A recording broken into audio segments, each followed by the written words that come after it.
7 soldiers vanished without a trace inside a structure that shouldn't exist. No blood, no struggle, no footprints leading away.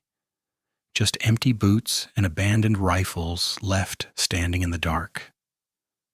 I know what happened to them, because I'm the one who found their bodies, arranged in a perfect circle inside a chamber that had been sealed for longer than human civilization has existed. What I'm about to tell you has never been made public, and after you hear it, you'll understand why. Before we go any further, I need you to do something for me. Hit that subscribe button for Neurofear HQ right now. Turn on notifications. Because the stories I bring you aren't fiction. They're the ones that keep people awake at night. Drop a comment telling me where you're watching from. I want to know which corner of the world is listening tonight. And if this story gets under your skin the way it got under mine, smash that like button so more people can hear what really happened beneath the Antarctic ice. Now settle in, lock your doors, and listen carefully. The orders arrived on a Tuesday morning in October. A stone-faced major delivered them personally, which should have been my first warning. Majors don't hand-deliver routine assignments. They send emails, they make phone calls, they delegate to lieutenants who delegate to sergeants. But this major stood in my office doorway at 0600 hours, holding a manila folder thick enough to stop a bullet, and he wouldn't meet my eyes. 24 hours to assemble a team, 48 hours to wheels up. Destination, Antarctica. Mission, communications equipment installation. Protocol, complete radio silence once boots hit the ground. I'd been in the Army long enough to know what that meant. Too many classified stamps, not enough explanations. The kind of assignment that comes wrapped in lies and sealed with threats. Communications equipment, I muttered after the major left, flipping through the personnel files. Right, because the United States Army absolutely needed a full colonel and 24 soldiers to install radio towers at the bottom of the world. The personnel list told its own story. They'd given me Thompson, my closest friend, the man who'd been watching my back for 15 years. They gave me Connell, a steady Irish-born sergeant who could handle himself in any situation. Good people, trusted people, but mixed in with soldiers I knew were specialists I'd never worked with. Men whose service records had more black ink than actual information. The kind of operators who get pulled for missions that don't officially exist and never officially happened. I spent the rest of that day making calls and cutting through red tape. By 1800 hours, I had my team assembled in Briefing Room C at Fort Bragg. 24 men sitting in folding chairs, all looking like they'd rather be anywhere else on Earth. "Gentlemen," I said, standing at the front of the room, "we're going to Antarctica." Groans, muttered complaints about the cold. Thompson raised an eyebrow from the back row, but kept his mouth shut. 15 years of friendship had taught him when to question orders and when to wait. Our mission is to establish a communications network in a remote sector. Complete isolation. No contact with the outside world once we're operational. Private first class. Walsh raised his hand. The kid couldn't have been more than 22. Still had that eager look in his eyes that hadn't been ground out of him yet. "Sir, how long are we talking about?" "Classified." Which was the truth. The orders didn't specify a return date, just mentioned mission completion in that deliberately vague language that meant someone else would decide when we came home. If we came home. The flight to Antarctica took 18 hours with refueling stops in Chile and New Zealand. Most of the men slept. I spent the time reading mission files, looking for details I might have missed. The communications equipment specifications were legitimate, but the secondary equipment list kept nagging at me. Ground-penetrating radar, excavation tools, thermal imaging equipment. You don't need ground-penetrating radar to install radio towers. We touched down on the ice sheet in a section that looked identical to every other section we'd flown over. No landmarks, no structures, just white stretching to the horizon in every direction, broken only by wind-driven snow that reduced visibility to 50 meters. "Welcome to Antarctica," I told my team as we unloaded. "Let's get base camp established before the weather kills us." The next few hours were controlled chaos. 24 soldiers working in temperatures that could freeze exposed skin in minutes. We set up the command tent first, then sleeping quarters, then equipment storage. Everything anchored against wind that seemed personally offended by our presence.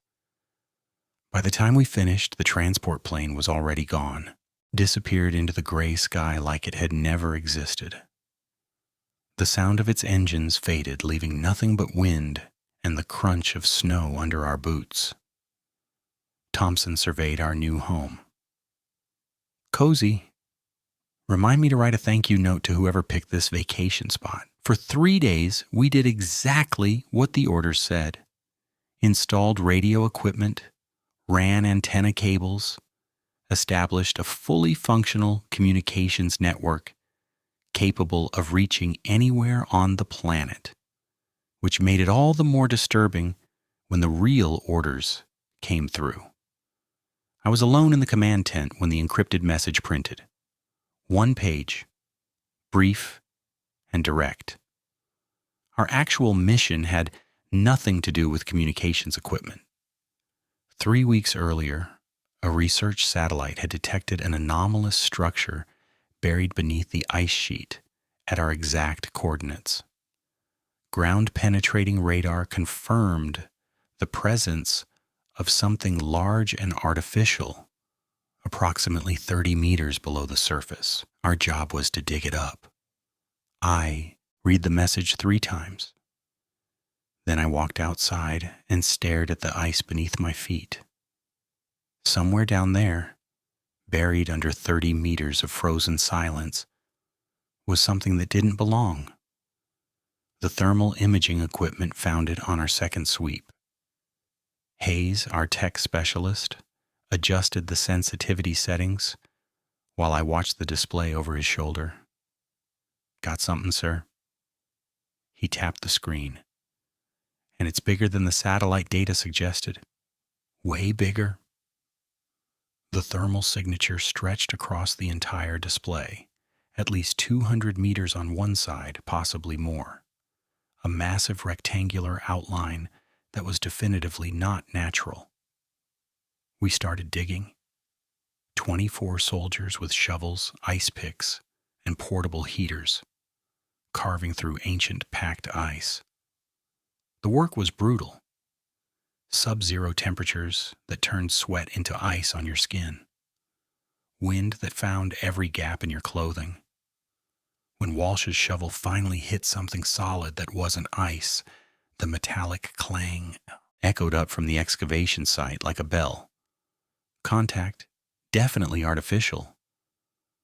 I rappelled down to see for myself. The surface was smooth, dark metal, unlike anything I'd encountered in 20 years of military service. Not steel, not aluminum, not any alloy I could identify. It had a strange quality, absorbing light instead of reflecting it. And when I placed my gloved hand against it, the metal was warm, beneath 30 meters of Antarctic ice. "Keep digging," I called up. "Find me an edge or an opening." 2 more hours of work revealed the truth. The metal surface sloped downward at a precise angle. Too precise to be natural. As we cleared more ice, the shape became unmistakable. We were standing on top of a pyramid. Thompson stared at the exposed surface, his face drained of color. How old is this thing? Nobody had an answer. The entrance was on the north face, not a door exactly. More like a rectangular opening cut into the metal surface with surgical precision. No hinges, no handles, no mechanism of any kind. Just a dark gap that swallowed my flashlight beam after 10 meters. I selected 3 soldiers for the initial reconnaissance: Connell, Rodriguez, Walsh. We descended into the pyramid single file, weapons ready, flashlights cutting through darkness that felt almost solid. The opening led to a corridor 3 meters wide and perfectly straight. The walls were covered with symbols carved deep into the metal surface. Not hieroglyphs, not any alphabet known to human history. Geometric patterns that seemed to shift and rearrange when viewed from the corner of your eye. Our footsteps echoed wrong. Too sharp, too amplified. Like the metal itself was designed to capture and repeat every sound we made. The corridor opened into a chamber at least 30 meters across, with a domed ceiling that disappeared into darkness above our flashlight beams. Every surface was covered in those flowing symbols, arranged in patterns so complex they made your eyes water if you stared too long. No dust, Rodriguez whispered. No decay, no corrosion. This place looks like it was built yesterday. He was right. After thousands of years buried under ice, the pyramid's interior was pristine. We found the first artifacts in alcoves along the walls, small objects made of the same dark metal. Some were geometric, perfect spheres and cubes and more complex shapes that seemed to fold in on themselves when you turned them. Others were organic looking, like tools designed for hands that weren't quite human. Over 3 hours, we cataloged 47 different artifacts. Every surface told a story we couldn't read, in a language that might never have been spoken by human tongues. What happened next? That's where this story becomes something else entirely. We explored the pyramid for days. It extended far deeper than our initial scans revealed. At least 6 levels below the entrance chamber, connected by corridors that branched and twisted in patterns that made mapping nearly impossible. Each level contained dozens of rooms, filled with artifacts and symbols, all in that same, impossible, pristine condition. The deeper we went, the stranger it got. On day 6, Rodriguez found a room filled with sleeping alcoves carved into the walls, each one sized for a human body, but the proportions were wrong. Too long in some places, too narrow in others. "Sir," he said, his voice barely above a whisper, "I think this place was designed for people, just not people like us." Then the disappearances started. Walsh vanished first during a routine perimeter patrol. One moment he was checking in by radio. The next, silence. We found his equipment scattered in Chamber 12. Radio, scanner, notebook. All dropped like he'd simply stopped existing mid-step. No signs of struggle, no blood, no tracks leading anywhere. 2 days later, Hayes disappeared from a guard post. Single entrance, clear sight lines, constant radio contact. His rifle was propped neatly against the wall. Safety on. Full magazine. His wallet, watch, and a photo of his girlfriend arranged beside it. Like he'd decided to take one final walk and never came back. I implemented every security protocol I could think of. Buddy system. 15-minute check-ins, armed guards at every intersection. But the precautions felt meaningless. How do you defend against something that can make trained soldiers vanish from secured positions without leaving a trace? 5 soldiers disappeared over the following weeks. then 6, then 7. Each time the same impossible pattern. No evidence, no explanation, just empty space where a human being used to stand. The team started turning on each other. Accusations, paranoia, whispered conversations that stopped when I entered a room. Unit cohesion disintegrated before my eyes. And through it all, Connell remained calm. Too calm. While everyone else spiraled into fear and suspicion, he maintained perfect composure, volunteering for extra shifts, studying the pyramid's deepest chambers with an intensity that made the hair stand up on the back of my neck. "The pyramid doesn't want us here," he told the team one evening, his green eyes sweeping across their frightened faces. "And it's going to keep taking people until we leave." Thompson was the last to disappear before I found the truth. My oldest friend? 15 years of trust built in foxholes and firefights. Gone without a sound from a guard post he'd volunteered for. But Thompson left something behind. A journal hidden under his sleeping bag.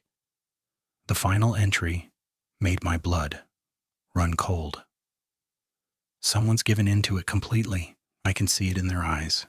That bright, feverish look, like they're listening to something the rest of us can't hear. They're not fighting it anymore, they're helping it. The pyramid doesn't just want to be found. It wants to be fed. I found the sealed chamber 2 days later. Behind the circular door we'd been studying for weeks, the one covered in 7 concentric rings of shifting symbols. The door wasn't locked. It was timed. 7 specific symbols needed to align simultaneously across all 7 rings, a combination that occurred once every 18 hours and 43 minutes. I learned the pattern. I waited for the alignment. At 14:27 hours, the symbols clicked into position. The door didn't open, it vanished.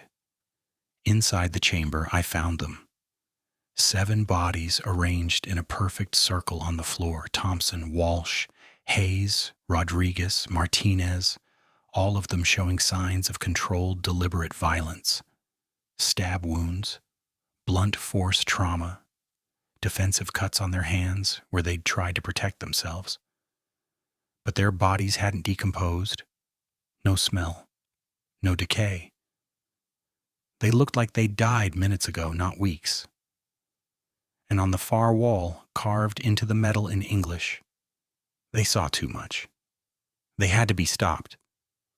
Below it, in smaller letters, "You're next." Footsteps behind me. I spun around. Connell stood in the doorway. His green eyes swept across the 7 bodies, and his expression didn't change. No shock, no horror. Nothing at all. "You found them," he said quietly. "You knew about this. I knew what you'd find eventually." He stepped into the chamber. "What you had to find? Did you kill them?" That thin mouth curved into something that wasn't quite a smile. "Yes." The word hit me like a physical blow. 6 weeks of watching my team disappear. 6 weeks of searching and wondering and going slowly mad with questions. And here stood the answer, 3 meters away, with dried blood under his fingernails. "The pyramid showed me things," Connell said, pulling a combat knife from behind his back. "What happens when the outside world learns about this place? What they'll do with what's down here? This isn't just archaeology, Colonel. It's a weapon, something that can reshape reality itself." "You're insane." "Am I?" He tilted his head. 7 men dead for weeks, but their bodies are fresh. Symbols that move on their own. Corridors that change between visits. This place operates by rules we don't understand, and it chose me to protect those secrets. He lunged. The knife missed my chest by inches. I grabbed the ice pick from my equipment belt and fought for my life in a chamber full of dead friends. Connell was fast and trained and completely without hesitation. He cut me across the shoulder, slashed open my chest, drove his knee into my stomach until I couldn't breathe. "Almost over," he whispered, raising the knife one final time. I stepped sideways and drove the ice pick into his neck. The surviving members of my team found me unconscious beside Connell's body, bleeding from wounds that should have killed me. They sealed the pyramid entrance, buried it under tons of ice and snow, activated every emergency beacon we had. The official story: equipment failure during excavation. Structural collapse. 8 soldiers killed by falling ice in a tragic accident. At Walter Reed Hospital, the debriefings lasted weeks. Different agencies, different questions. Same lies for me every time. But the dreams never stopped. Every night I walk those corridors again. The symbols move and rearrange and speak in languages older than humanity. And sometimes, in the deepest chambers, I find Connell waiting for me. The ice pick still in his neck, that thin smile still on his face. "You should have listened," he says. "It's not finished with us yet." 3 months after Antarctica, Hayes died in a single car accident. Drove straight into a bridge at 60 miles per hour. Martinez disappeared without a trace. His apartment emptied overnight. And one morning I woke up to find a message written in condensation on my bathroom mirror. "The door is still open. We sealed the entrance. We buried the evidence. We signed every non-disclosure agreement they put in front of us. But we never closed the door. And somewhere beneath the ice, in chambers we never mapped, something is still waiting." If this story kept you up tonight, hit that like button, subscribe to Neurofear HQ, and turn on notifications, because the next story I'm about to tell you is even worse. Drop a comment and tell me where you're listening from. I want to know how far this story travels, because some doors, once opened, can never truly be closed.